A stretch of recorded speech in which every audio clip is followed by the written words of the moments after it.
Nahmadullah wa nasta'inuhu wa nastahdihi wa nastaghfiruh wa na'udzu billahi min syururi anfusina wa min sayyiati a'malina. Subhanaka la ilma lana illa ma 'allamtana innaka antal alimul hakim. Allahumma rabbi shrah li sadri wa yassir li amri wahlul 'uqdatam min lisani yafqahu qawli. Allahumma rabbana aftah bainana wa baina qaumina bil haqqi wa anta khairul fatihin, amma ba'd. Yang dirahmati Allah, Tuan Imam, Pengerusi dan Jawatan Kuasa Masjid, tuan-tuan muslimin muslimat yang dirahmati Allah, alhamdulillah, marilah kita mengulang puji dan syukur kehadrat Allah Ta'ala yang menganugerahkan kepada kita nikmat iman dan Islam, yang mengizinkan kita menggunakan waktu dan kesempatan kesihatan kita untuk melaksanakan kewajipan perintah daripada Allah Subhanahu wa taala. Satu nikmat yang begitu besar yang wajib kita syukuri. Kita masuk kepada perbincangan di muka surat 75 At-Ta'assuf. Kita berhenti pada 26 hari bulan yang lalu. At-Ta'assuf yakni berjalan tanpa hidayah dan mengambil jalan tanpa mengetahui kebenaran, tanpa ada pengurusan dan tafakkur, serta tidak kembali dari kesesatan. Dengan itu dinamakan ta'assuf satu kezaliman. Terdapat riwayat yang ma'thur menyatakan, tidak akan dapat sampai syafaatku orang ta'assuf, yakni berwenang, iaitu orang yang zalim. Dikatakan seseorang yang paling zalim ialah apabila dia berjalan di tengah malam meraba membabi buta. Tuan-tuan yang dirahmati Allah sekalian, kita membincangkan tentang Al-Quran dan penggunaan ataupun penafsiran dalam memahaminya. Di antara perkara yang ditegah di dalam beragama, khasnya dalam memahami Al-Quran, ialah ta'assuf, iaitu mengambil secara sewenang-wenangnya dalam keadaan tak tahu apa. Dia memahamkan Al-Quran dengan kefahaman tanpa panduan. Sedangkan Quran ini adalah kalamullah al-mu'jiz. Dia kalam Allah yang sifatnya mu'jizat, yang tidak semua orang mudah-mudah nak faham, melainkan melalui disiplin-disiplin ilmu yang telah diajar atau disusun kembali oleh para ulama untuk kita faham. Kerana di sana banyak perkara, di sudut bahasanya, di sudut asbabun nuzulnya, apatah lagi bila mana dia membabitkan perkara-perkara berkaitan dengan hukum. Nak mengistimbat sesuatu hukum bukanlah sesuatu yang mudah. Hari ini zaman teknologi, orang ambil mudah. Malah dia rasa cukup dengan faham makna ataupun penterjemahan erti apa yang disebut dalam bahasa Arab itu, bagi dia sudah cukup barangkali untuk dia faham. Sedangkan Quran mempunyai begitu tinggi nilai bahasanya, sehingga di waktu turunnya Al-Quran di kalangan orang-orang Arab, khasnya di Mekah yang sangat tinggi ketamadunan bahasa, pun mengkagumi bahasa Al-Quran. Orang yang tinggi nilai bahasanya pada ketika itu pun mengkagumi ketinggian nilai bahasa Al-Quran. Pendekatannya, uslub yang digunakan oleh Allah dalam Al-Quran pun dikagumi. Malah mereka tahu ini bukan bahasa manusia. Kalaulah syuara, pakar-pakar, sastrawan-sastrawan pada ketika itu menyedari bahawa nilai bahasa yang digunakan oleh Al-Quran bukan sembarangan, malah mereka kata tak ada manusia yang mampu untuk menzahirkan ayat seumpama itu. Maknanya dia datang daripada Allah yang jauh lebih hebat ilmunya, yang jauh lebih hebat kefahaman, yang kita sebut alimun hakimnya. Tentulah di sudut memahaminya juga memerlukan pakar-pakar. Tuan, bahasa sastrawan ni hanya boleh difahami oleh orang yang ngaji sastra. Kalau bagi kita cempura habis. Kan? Cempura habis, berselerak, tak faham. Itu yang istilah mudah kan. Kawan mari saya datang nak menyunting sekuntum bunga. Dia kata bunga bersepah depan tu, bunga tiap ayam pun ada. Jenis tak faham. Maknanya itu baru nilai bahasa yang mudah. Bayangkan Al-Quran.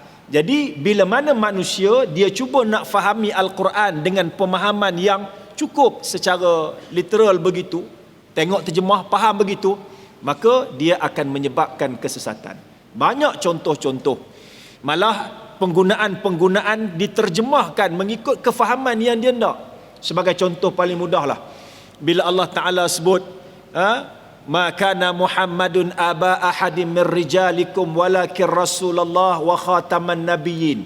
Itu mudahnya. Dia jawab, dia kata Nabi Muhammad tu penutup segala nabi. Aku ni rasul pula dah. Main penin. Sebab apa? Dia terjemah ikut suka dia.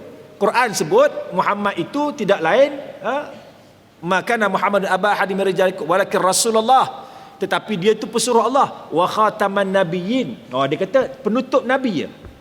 Dia ambil tahu hujung tu Muhammad tu penutup nabi, bukan penutup rasul. Dia faham begitu saja. Menyebabkan dia kata sebab itu tak pelik kalau aku mengaku jadi rasul. Ini kesesatan.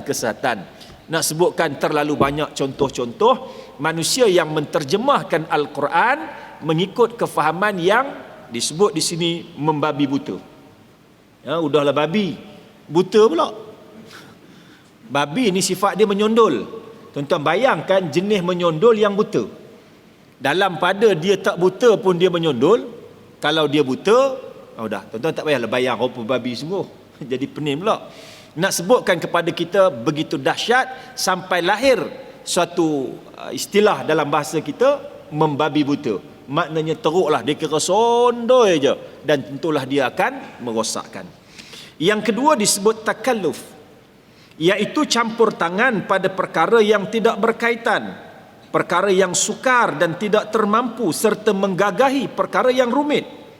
Ada dinyatakan dalam athar, aku dan umatku berlepas diri dari takalluf, yakni membebankan. Nabi kita sallallahu alaihi wasallam disebutkan dalam athar, bukan hadis. Diriwayatkan dari diceritakan Nabi takalluf ini ialah perkara yang membebankan, perkara yang tak disuruh oleh Allah, perkara yang mudah dia berat-beratkan. Ini masalah dalam agama. Sebab itu Islam mengajar kepada kita khairul umur awsatuha. Sebaik-baik perkara ialah pertengahan. Pertengahan dalam erti kata mengikut apa yang dikehendaki oleh agama. Ada orang faham pertengahan tu maknanya kurang daripada separuh, lebih daripada separuh, kurang daripada penuh. Awsatuha maksudnya bersederhana, pertengahan ni, kerana Islam itu sifatnya sederhana. Bukan maknanya kalau semayang 4 kita ambil 2 je. Itu bukan sederhana, tu cari bahana. Maksud bersederhana Islam itulah ikut apa yang diajar oleh Allah, apa yang diajar oleh Rasul, yang tu tanda kesederhanaan. Bukan pi kurang apa yang ada dalam Islam. Memanglah sederhana tu Islam lah, kata dia. Betul, Islam itu sederhana, tapi bersederhana bukan makna separuh daripada Islam. Jadi tuan-tuan yang dirahmati Allah sekalian, Islam mengajar kita sifat kesederhanaan. Kerana Islam itu sendiri sederhana. Bukan kita faham sederhana tu maknanya kita tak payahlah teruk sangat, sampai nak menutup aurat sampai kat lutut, sikit-sikit dah contoh. Dia itu bukan sederhana. Itu ni termasuk dalam ta'assuf tadi, berwenang-wenang, memudahkan benda-benda. Islam dia ada panduan, dia ada ilmu. Kita tak boleh mengambil mudah atau meringan-ringankan perintah agama. Dalam masa yang sama, dia juga melarang kita takalluf. Disebutkan bahawa athar menyebut bahawa Nabi kata, aku dan umatku berlepas diri daripada takalluf. Diriwayatkan daripada Sayyidina Umar Al-Khattab radhiyallahu an, kita ditegah dari takalluf. Barangkali apa yang beliau maksudkan ialah mengkaji perkara yang rumit lagi mengelirukan, yang tidak perlu dikaji, serta memadai mengambil zahir syariat dan menerima yang dibawanya. Islam mengajar kita, tujuan kita beragama, tujuan kita mengaji ialah bagaimana kita nak laksanakan perintah agama. Itu tujuan dia. Tujuan kita ngaji Quran ialah bagaimana kita nak ikut panduan. Kalau ianya merupakan suruhan, kita diajar untuk memahami sampai ke tahap kita boleh melaksanakan suruhan. Tak lebih daripada itu. Bila kita boleh sampai ke tahap belajar sampai kepada faqih. Faqih dalam arti kata faham kenapa kita buat, bagaimana nak buat, selesai masalah. Lalu dia mengkaji perkara-perkara yang di luar daripada yang diperintah oleh Allah Subhanahu Wa Taala. Yang ni yang dilarang. Dilarang bila mana kita mengkaji benda yang Allah sendiri tak bagi tahu. Nabi sendiri tak bagi tahu. Kalau benda itu perlu, nescaya Allah akan bagi tahu. Kalau Allah tak bagi tahu, dia akan difahamkan pengetahuan melalui panduan Rasul sallallahu alaihi wasallam. Kalau Allah tak bagi tahu, Rasul tak bagi tahu, maknanya di situ tidak ada keperluan dalam agama. Dia bukan suatu tuntutan. Kerana apa yang nak dibuat, tentu Nabi akan bagi tahu. Nabi akan bagi tahu sebab Nabi ni kita belajar sifat dia tabligh, amanah. Nabi ni seorang yang menyampaikan, tak ada benda yang disembunyikan. Nabi ni seorang yang amanah. Dia menyampaikan dengan penuh kejujuran. Takkanlah ada benda yang disorok oleh Islam. Tapi ilmu pelik-pelik dia mari. Oh, ini rahsia. Oh, dia main rahsia ni tuan. Rahsia ni, bab rahsia ni kita akan tengok dalam prinsip yang ketiga. Dia main itu rahsia antara saya dengan Tuhan. Kalau dah rahsia hang dengan Tuhan, hang dengan Tuhan je lah. Tak usah duk sibuk bawa orang sekali. Tak usah duk heret orang sekali. Sebab rahsia hang dengan Tuhan. Saya ingat waktu bertugas di dulu lah. Ada seorang ni, saya pernah cerita atau tidak saya tak ingat.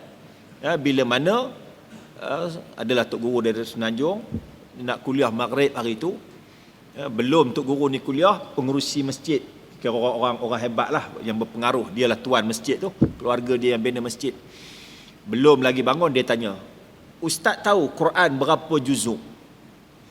Tuan-tuan tanya budak tadika, pasti pun tahu 30 lah. Dia kata bukan, 40.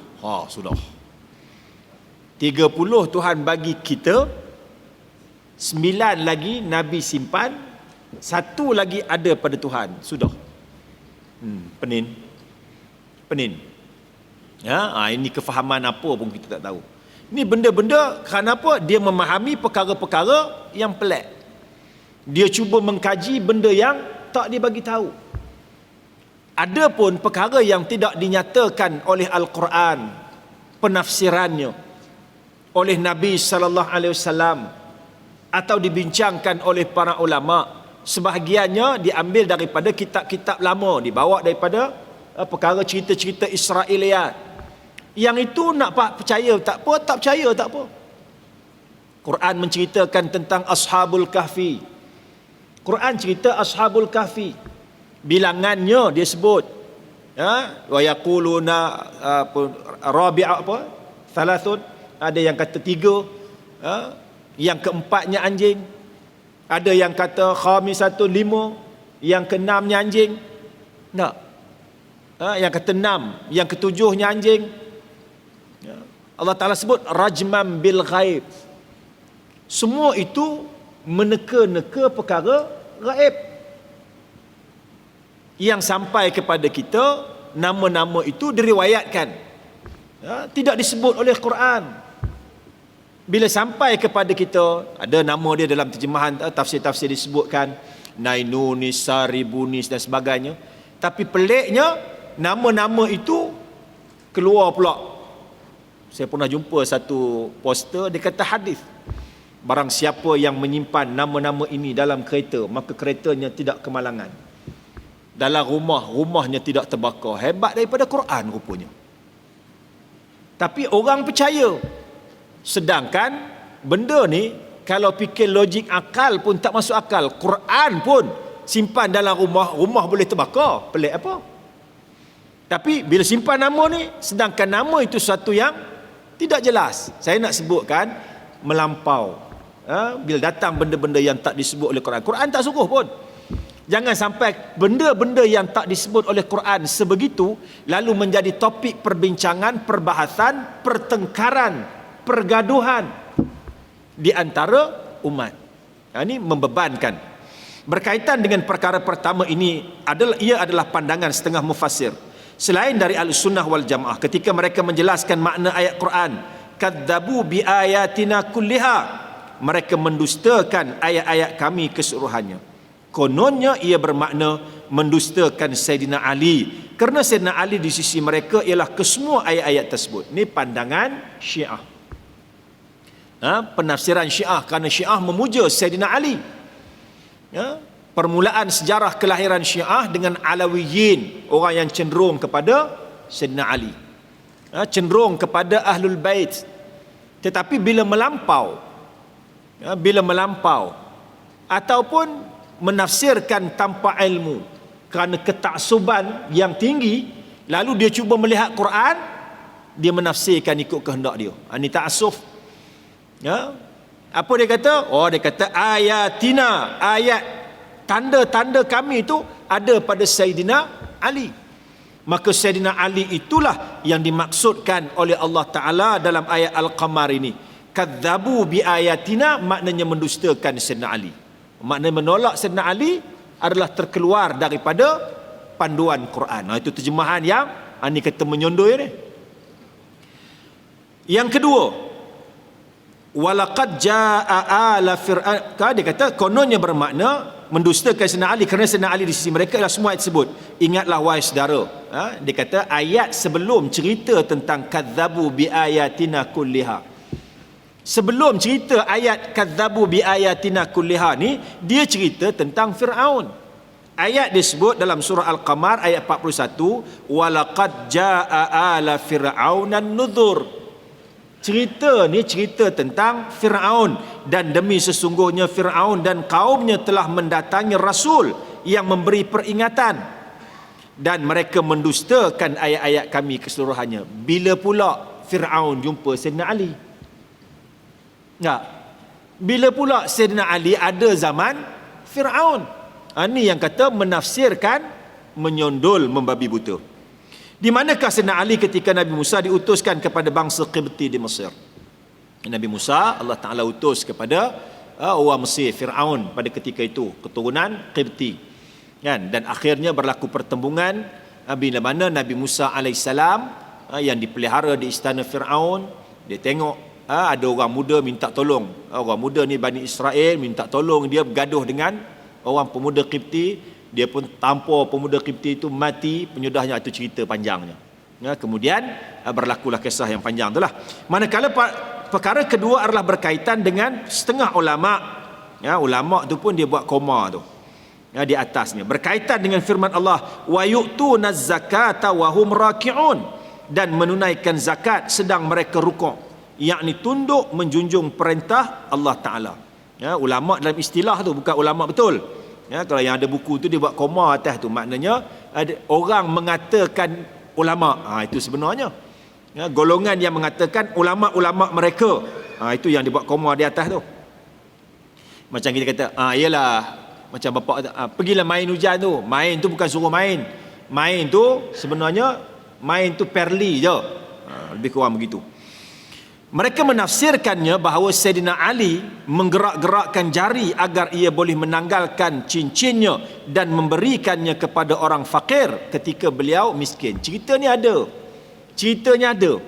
Cerita Sayyidina Ali nak bersedekah tu ada. Tetapi yang menjadi masalah bila mana mereka menterjemahkan apa yang Allah sebut berkaitan dengan ayat Al-Ma'idah 55 ini, kononnya iaitu mereka yang menunaikan zakat dalam keadaan rukuk, iaitu Sayyidina Ali. Ini yang melampau ni, secara membabi buta, ta'assuf tadi, bukan takaluf lagi. Takaluf dia bincang di bawah. Demikian juga setengah mereka menafsirkan firman Allah, fasihu fil ardi arba'ata ashhur.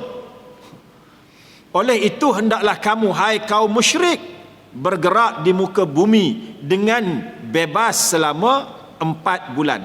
Surah At-Taubah ayat 2.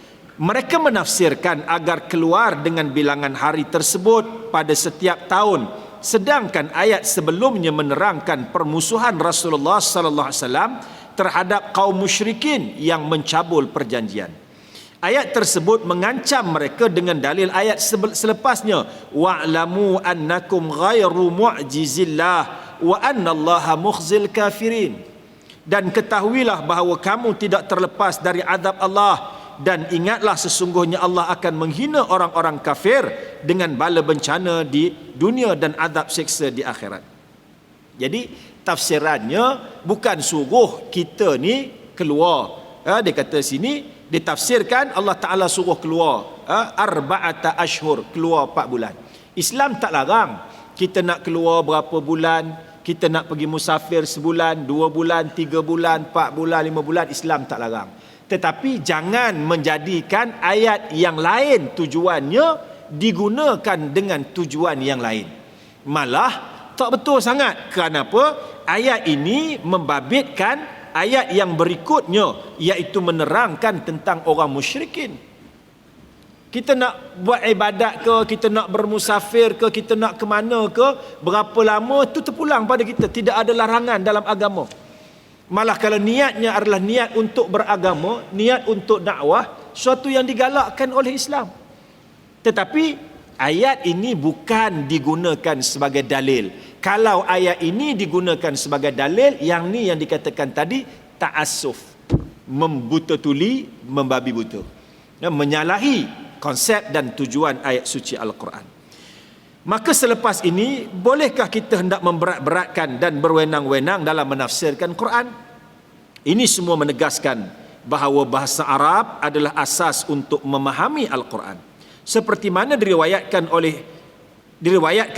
oleh di atas mimbar beliau menanyakan makna takhawuf pada firman Allah, au ya'khudhahum ala takhawufin. Dia cerita ni tentang makna takhawuf, atau ia membinasakan mereka dan harta benda mereka sedikit demi sedikit. Surah An-Nahl ayat 47. Lantas seorang lelaki dari Bani Hudzail menjawab, makna takhawuf dalam bahasa mereka bermakna beransur-ansur kurang, tanaqus. Beliau membawa serangkap syair. Ini dia cerita tentang takhawuf. Quran ni tuan-tuan, dia memang terjemahan dia kena rujuk juga kepada syair-syair lama. Kerana ada kalimah-kalimah yang digunakan oleh Al-Quran ialah sesuatu yang merujuk kepada istilah orang-orang Arab yang asal. Ni bahasa asal dia. Dia buat syair di situ. Lelaki itu beransur-ansur mundur. Dia nak ambil maksud takhawuf dalam Quran, au ya'khudhahum ala takhawufin. Takhawufin ini dia kata maksudnya beransur-ansur. Umar berkata, wahai manusia, peganglah dewan syair jahiliyah. Merujuk ataupun mengambil syair-syair orang Arab dulu zaman jahiliyah sekalipun, dia adalah dikira sebagai suatu kaedah dalam menafsir Al-Quran. Maka Amru bin Murrah berkata tentang firman Allah, ulaika humul mu'minuna haqqa, merekalah orang yang beriman dengan sebenarnya. Sesungguhnya Quran diturunkan dalam bahasa Arab seperti kata si fulan benar-benar seorang tuan sedangkan ramai tuan lain. Demikianlah juga si fulan benar-benar seorang peniaga sedangkan ramai lagi peniaga yang lain. Si fulan itu benar-benar seorang penyair sedangkan ramai penyair-penyair lain. Ini diceritakan tentang penafsiran di sudut bahasa Arab lah. Jadi terjemahannya jangan kita ringankan atau jangan kita beratkan. Yang kita dah baca sebelum daripada ini dalam muka surat 73 itu berkaitan dengan wafakihatun wa abba, buah-buahan dan rumput-rumput. Tak usah terjemah panjang lah. Quran tak sebut, tak payah nak cari pula mana rumput-rumput yang Quran sebut dalam syurga. Adakah rumput tu macam rumput di Stadium Wembley ke? Kan? Ni rumput syurga dak yang cerita nak cari sangat. Sedangkan benda ni dalam syurga. Dalam syurga ni Nabi sebut la ainun nazarat wala udhunun sami'at wala khatarin ala qalbi bashar. atau kama qala sadaqa rasul. Nabi kata benda yang mata tak tengok, tak boleh tengok, tak pernah tengok, mata tak pernah tergambar, atau telinga tak pernah terdengar, dan hati tak pernah terlintas. Macam mana kita nak menafsirkan sesuatu yang ada dalam Al-Quran, dalam syurga? Sedangkan Allah menggambarkan syurga, jannatin tajri min tahtihal anhar, syurga yang mengalir di bawahnya sungai-sungai, pun kita tak boleh gambarkan, sekadar kita meyakini ianya suatu keindahan, nikmat, anugerah daripada Allah Ta'ala. Tak boleh pula bayang macam kebun aku kot, ya, pergi belah-belah negara-negara Albania apa semua tu, oi macam ni kot cantiknya dalam syurga. Tak, syurga la ainun nazar hatta wala khatarin ala qalbi bashar, tak terlintas pun. Itulah hakikat syurga Allah Subhanahu wa taala. Prinsip yang ketiga, al-aslul thalith, walil iman as-sadiqi wal ibadati as-sahihah wal mujahadah nurun wa halawatun yaqdhifaha Allahu fi qalbi man yasha min ibadihi walakinnal ilham wal khawatira wal kashfa wal ru'ya laysat min adillatil ahkami syar'iyyah wa la tu'tabaru illa bi syartin adam istidamiha bi ahkamid din wa nususihi. Pada iman yang benar, walil imanis sadiq, pada iman yang betul, dan ibadah yang sahih, tu as-sadiq as-sahihah, serta bermujahadah, terdapat nur dan kemanisan yang dicampakkan oleh Allah ke dalam hati di kalangan hamba-Nya menurut sesiapa yang dikehendakinya. Namun ilham, khawatir lintasan hati, kasyaf, ini orang Melayu dia sebut ni kasyaf, ni ada ilmu kasyaf, ilmu bukan kasyaf, ilmu kasyaf ni laduni, ilmu yang tak boleh belajar. Dan mimpi, ar-ru'ya, laisat min adillatil ahkami syar'iyyah, bukanlah merupakan dalil-dalil hukum syarak, wala tu'tabaru illa bi syarti adam istidamiha, melainkan, dan dia tidak diambil iktibar, tidak dijadikan sebagai suatu hujah lah, melainkan bila mana ia tidak bertembung dengan hukum hakam, syarak dan nas-nas agama. Dengan syarak ia tidak bertembung. Baik, pada prinsip sebelum ini Al-Banna menjelaskan apa yang diberi perhatian oleh Muslim, iaitu sumber hukum hakam. Sumber kita Quran dan hadis secara mutlak. Manakala pada prinsip ini Al-Banna menyambung perbicaraan apa yang setengah manusia anggap sebagai sumber hukum hakam, di samping menjelaskan sejauh mana thabit dan tidaknya dakwaan ini. Tuan-tuan, dalam masyarakat kita, benda yang disebut tadi, apa dia? Antaranya ialah ilham. Ilham ni kita sebut ilham jugalah. Saya baru dapat ilham sekejap ni. Ilham tu maknanya nak kata apa? Idea lah. Ilham ni macam idea, tapi ilham ni dia sesuatu anugerah daripada Allah. Dia faham begitu. Idea pun sama. Khawatir.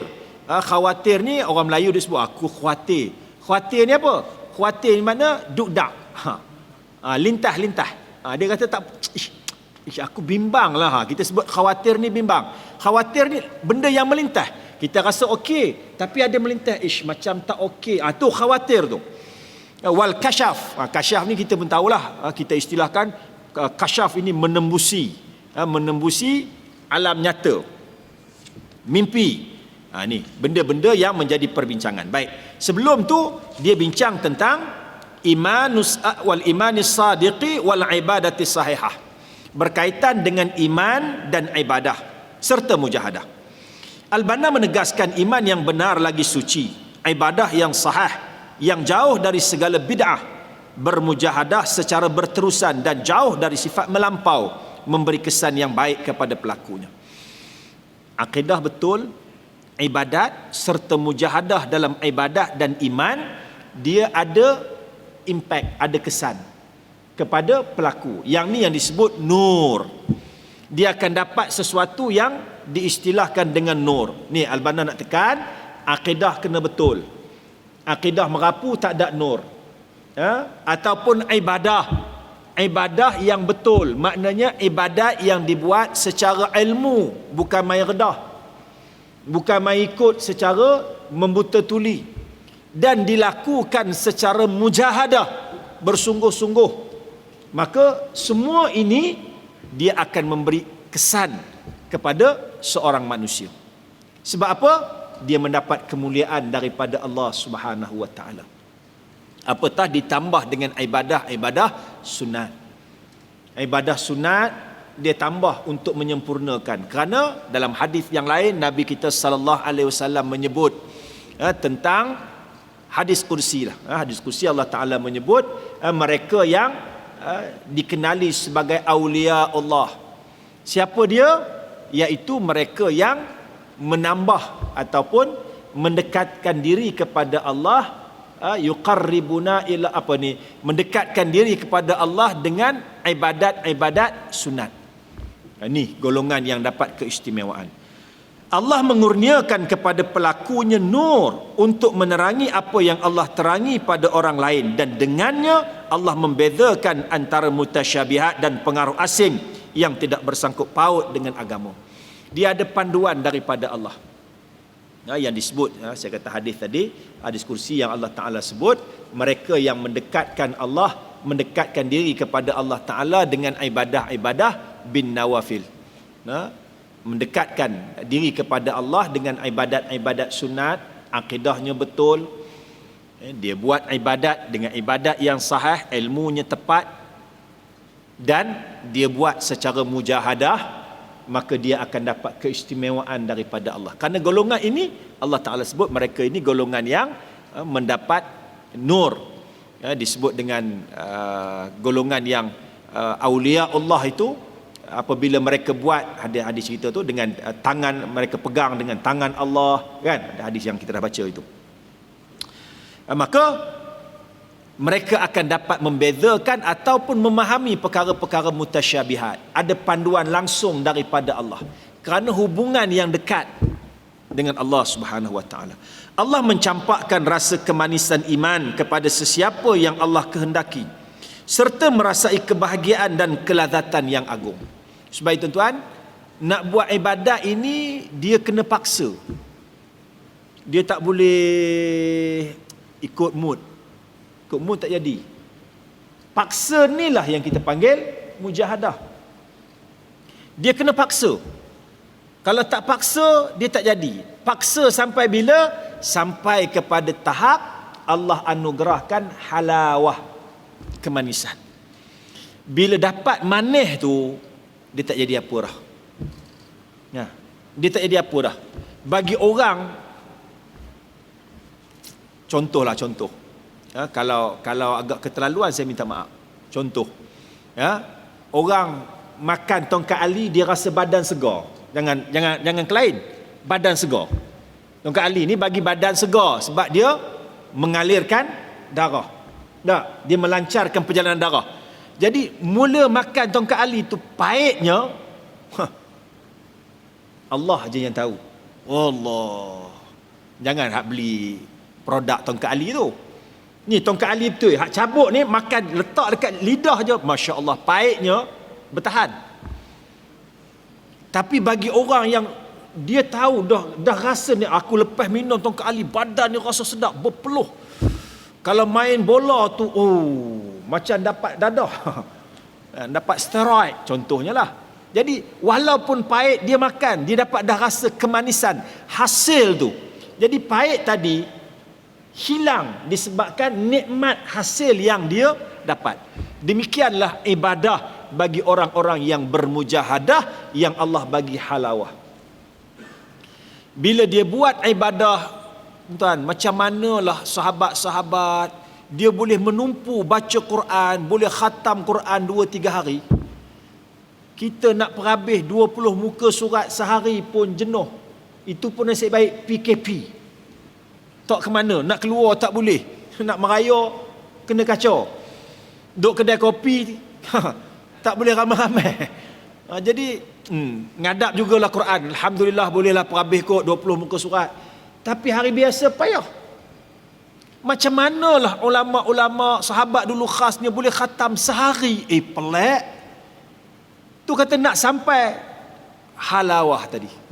Bila dia dah buat secara bersungguh, dia sampai kepada tahap pak putus benda tu. Syok dah. Dia tak peduli dah. Lantaklah orang nak kata apa. Dia dah dapat rasa nikmat daripada apa yang dia buat. Agama ni, ibadah ni macam tu. Tuan-tuan tolong doa. Mudah-mudahan saya dapat, tuan-tuan pun dapat.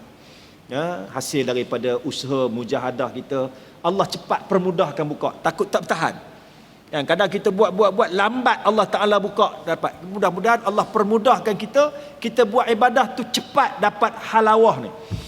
Bila dapat halawah ni tuan-tuan, dia tak peduli lah. Sebab itu baginda sallallahu alaihi wasallam, harta mari kat dia keluar macam tak ada apa. Tuan bayangkan ghanimah, harta rampasan perang 1/5 untuk Nabi, 4/5 untuk tentera. Dapat ke Nabi bagi habis. Perang Hunain sampai ada Badawi, Arabi rentap kain ridak Nabi berbekas. Oi Muhammad, dia kata, bagi ke aku, bahagian aku mana? Ni bukan kata kamu, tak kata bapak kamu. Tu dia. Nabi jawab apa? Saya bukan nak cerita tu, saya nak ceritakan jawapan Nabi. Nabi kata, habis dah aku bagi. Kalau ada aku bagi lagi. Aku bagi kalau ada, tapi habis dah. Maknanya tak bekas langsung ke Nabi sallallahu alaihi wasallam. Begitulah ulama-ulama dulu, wali-wali yang kita baca, bagi dia habis. Apa yang bila orang minta tu tak pernah hampa. Kerana apa? Dia dapat rasa kemanisan. Dia bagi tu rasa puas hati. Kalau dalam bab sedekah, dalam buat ibadat, bangun pukul 3 pagi, kita punya payah ngelupa 17 kali. Nak bangun tu, mengeliat tu, Allah. Tapi orang yang dah sampai kemanisan iman, dia rasa tak puas. Allah. Pernah diceritakan, barangkali saya pernah cerita dulu, Al-Banna ni seorang yang ikut dia, lewatlah perjalanan sampai di satu bilik tempat rehat dia. Dia tanya kawan dia panggil nama. Kawan tu jawab, dia diam. Tak lama panggil lagi. Sampailah kawan tu, dia tak tidur lagi. Tapi dia kata, tak larat nak jawab dah. Punya letih sebab mengikut perjalanan dakwah. Musafir dengan Al-Banna ni. Bila dia kata, aku dalam pada mamai lah istilah kita. Lena tak lena. Tapi nak jawab tak larat dah sebab penat sangat. Dia kata, aku nampak, aku sedar Syekh bangun, mengambil wuduk dan menunaikan ibadat sunat, bermunajat kepada Allah. Kawan yang ekornya udah metal lah orang panggil. Tapi orang yang ada nilai, yang ikut ni bukan calang-calang ni. Ni bukan driver biasa ni. Dia peneman yang akhirnya menjadi mursyid am juga. Dia kata, Masya Allah, hebatnya. Ni orang yang dah dapat halawah kemanisan iman. Nabi sebut, thalathun man kunna fihi wajada halawatal iman, ayyakuna Allahu wa rasuluhu ahabba ilaihi mimma siwahuma, wa ayyuhibbal mar'a la yuhibbuhu illa lillah, wa ayyakraha ayya'udha fil kufr kama yakrahu ayyuqdhafa finnar. Nabi bagi tanda orang yang dapat kemanisan iman. Tuan, manis ni tak boleh cerita ke orang. Ada orang sesudu kecil dia kata, manisnya.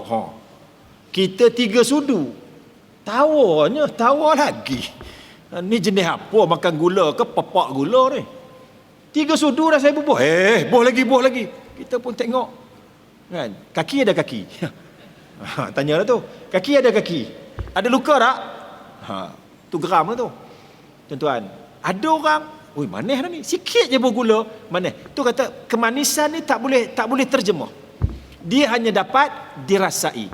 Siapa dia? Nabi kata orang yang dapat kemanisan iman, ayyakunallahu wa rasuluhu ahabba ilaihi mimma siwahuma. Pertamanya, dia mengasihi Allah lebih daripada yang lain. Ayyakunallahu wa rasuluhu, kasih pada Allah dan Rasulnya. Dia mengasihi Allah dan Rasulnya. Lebih dia kasih daripada selain keduanya. Cinta kepada Allah mengatasi yang lain. Maknanya bila bertembung di antara kepentingan Allah dan Rasul, dia akan tinggalkan yang lain. Melihat kepentingan agama lebih daripada segala-galanya. Wa ayyuhibbal mar'a la yuhibbuhu illa lillah. Dia tak kasih dan cinta kepada seseorang melainkan kerana Allah. Itu yang Nabi ajar para sahabat, bagi tahu. Dia kata bagi tahu ke kawan kamu tu, aku cinta kamu kerana Allah. Tuan-tuan, tahu zaman kita ni kalau kita sebut orang tengok pelik. Kawan lelaki, saudara, saya cinta saudara kerana Allah. Sudah. Ni LGBT mana pula mari ni? Ya, Nabi suruh bagi tahu, aku cinta kepadamu kerana Allah. Tak ada kerana lain. Bila cinta kerana Allah, kalau dia buat perkara yang Allah marah, walaupun kawan baik, dia akan marah. Dia akan sanggah. Kalau musuh buat benda baik, yang Allah redha, dia akan setuju. Itu kerana Allah, bukan kerana kawan. Ni kerana kawan. Sebab geng punya pasal, apa pun tak betul, betul juga. Ini masalah. Wa ayyakraha ayyauda fil kufr kama yakrahu ayyuqdhafa finnar. Dia benci menjadi kufur, maknanya benci dengan hidup kufur dia balik zaman jahiliah dan sebagainya, sebagaimana bencinya dia kalau dicampakkan ke dalam api neraka Allah Subhanahu wa taala. Ni orang yang ada kemanisan iman. Orang yang akan dapat nikmat bila mana dia buat 3 benda ni. Pertama, kasih Allah dan Rasul lebih daripada yang lain. Sebab itu dia tak peduli. Walaupun susah, demi untuk agama. Hari ini kita menghadapi isu penyatuan umat Islam. Macam mana nak satukan umat Islam? Penting sangat umat Islam disatukan. Kalau umat Islam tak disatukan, musuh akan ambil kesempatan. Marah macam mana pun, kena buang. Kenapa? Nak meletakkan keutamaan kepada Islam. Nak selamat agama dulu. Kepentingan hang letak tepilah. Hang nak marah ke tinggal dulu. Kita kena satukan umat di atas nama agama. Kerana tak ada benda yang boleh mengikat kita melainkan agama. Mau tak mau umat Islam perlu disatukan untuk menyelamat musibah orang bukan Islam menguasai. Sama ada di mana-mana, hatta di seluruh dunia. Itu keutamaan yang ada, realiti yang ada pada hari ini, itu dia. Dan kerja musuh untuk melemahkan umat Islam semenjak daripada awal dan kejayaannya bila runtuh Uthmaniyah Turki ialah bila mana mereka berjaya cerai beraikan umat Islam. Kita dah belajar la yaldarul mu'min min duhrin wahidin marratain. Orang Islam tidak akan disengat dalam lubang yang sama untuk kali kedua. Kita tahu dah.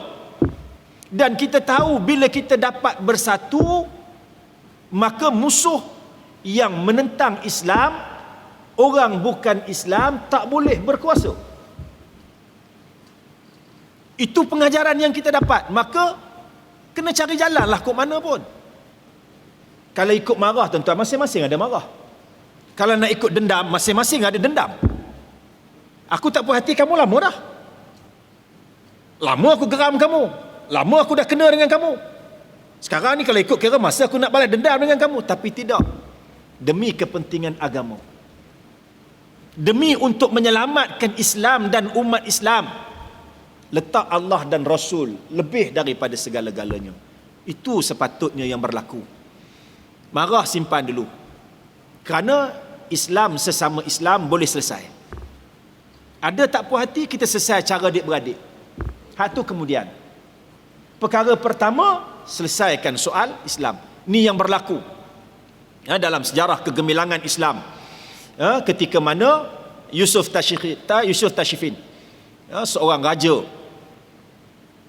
bila mana waktu Portugis mula menjajah negara-negara umat Islam, Alfonso yang merupakan duta panglima tentera yang dihantar untuk mengepung kerajaan Islam Uthmaniyah. Dia serang negara-negara kecil umat Islam. Ya, di antaranya satu negara di Afrika, satu negara. Ya.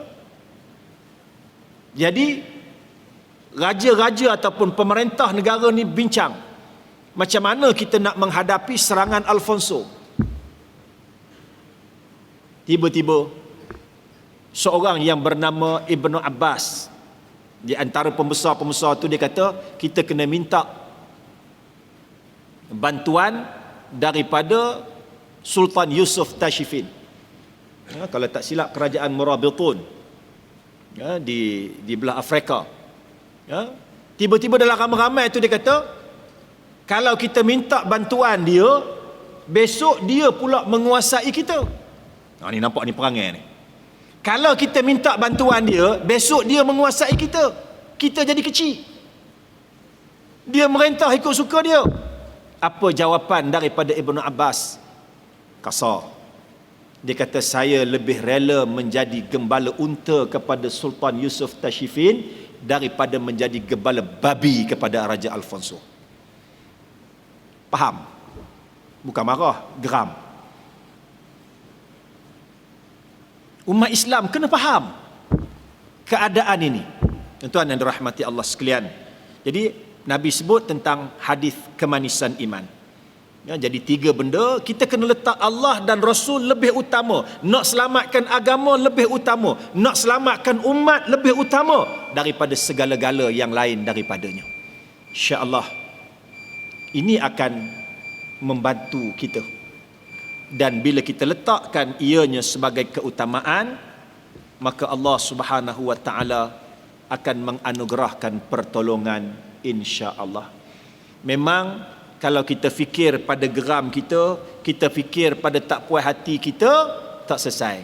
Tapi kena ingat, sebahagian daripada geram, sebahagian daripada tak puas hati, sebahagian daripada marah itu syaitan. Sebahagian daripada geram, marah, tak puas hati, tamak, yang tu daripada syaitan. Mudah-mudahan Allah menjaga kita semua dan menganugerahkan halawatul iman, kemanisan iman yang dijanjikan oleh Nabi kita Muhammad sallallahu alaihi wasallam. Tuan minta maaf terkasar bahasa, menggunakan istilah-istilah atau kalimah-kalimah yang kurang sedap didengar. Tapi macam tongkat ali tadilah, pahit tu ubat, pahit tu penawar. Tenangkan hati, lapangkan akal dan fikiran, kembalikan kepada Allah Subhanahu wa taala demi kepentingan agama. Ayyakunallah wa rasuluhu ahabba ilaihi mimma siwahuma. Allah dan Rasul lebih kita sayang daripada segala yang lain. Minta maaf sekali lagi, mudah-mudahan Allah berkati kita. Tuan-tuan tolong doakan saya yang cakap ni, mudah-mudahan Allah beri kekuatan, istiqamah, beramal dengan apa yang saya sampaikan. Kerana tuan-tuan, doalah yang menjadi kekuatan pada kita secara kita tak sedar sebenarnya. Kita tak sedar, tapi rupanya doa kawan-kawan, doa sahabat-sahabat, doa muslimin dan muslimat yang kita tak sedar Allah kategorikan kita di kalangan mereka, di situ rupanya kunci kekuatan kita selama ini. Bismillahirrahmanirrahim. Alhamdulillahirabbil alamin. Salatu wassalamu ala asyrafil mursalin wa ala alihi washabbihi ajma'in. Allahumma ja'alna minal ulama'il amilin waj'alna minal muttaqinal muqarrabin waj'alna min ibadikas salihin. Rabbana la tuzigh qulubana ba'da idh hadaitana wa hab lana min ladunka rahmah innaka antal wahhab. Allahumma yassir umurana wa la tu'assir bitammin bil khair. Rabbana atina fid dunya hasanah wa fil akhirati hasanah wa qina adzaban nar. Sallallahu ala sayyidina Muhammad wa ala alihi washabbihi ajma'in. Walhamdulillahi rabbil alamin. Subhanakallahumma wa bihamdika asyhadu an la ilaha illa anta astaghfiruka wa atubu ilaik. Bismillahirrahmanirrahim. Wal 'ashr innal insana lafi khusr illa alladhina amanu wa 'amilus solihat wa tawassaw bil haqqi wa tawassaw bis sabr. Qulu qawli hadha wa astaghfirullah li wa lakum. Assalamualaikum warahmatullahi wabarakatuh.